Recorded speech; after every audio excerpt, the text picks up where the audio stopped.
नमस्कार साथियों, आपका फिर से स्वागत है आपके अपने प्यारे से चैनल सरदार भाई बड़वानी में। इस वीडियो में आज हम आपको थ्रेसर की जाली बनाना बताएंगे, जो जाली से गेहूं निकालेंगे।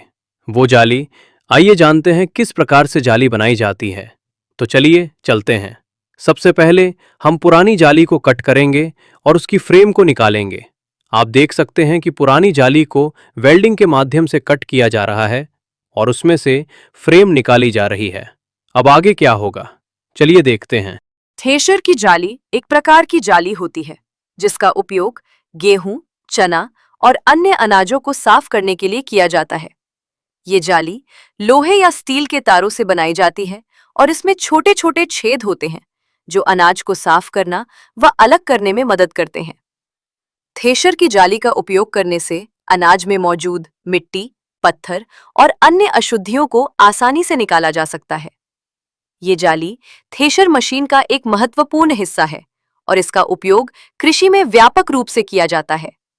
इस वीडियो में हम आपको थ्रेशर की जाली बनाने की प्रक्रिया बताएंगे, जिसमें पुरानी जाली को रिपेयर करना और नई जाली बनाना शामिल है।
इस समय आप देख सकते हैं कि जाली का संपूर्ण कार्य संपन्न हो चुका है। धन्यवाद साथियों, हम उम्मीद करते हैं कि आपको ये वीडियो पसंद आई होगी। फिर मिलते हैं एक नए वीडियो में, तब तक के लिए बने रहिए और देखते रहिए आपका अपना चैनल सरदार भाई बड़वानी। हम जल्द ही एक नई वीडियो के साथ वापस आएंगे।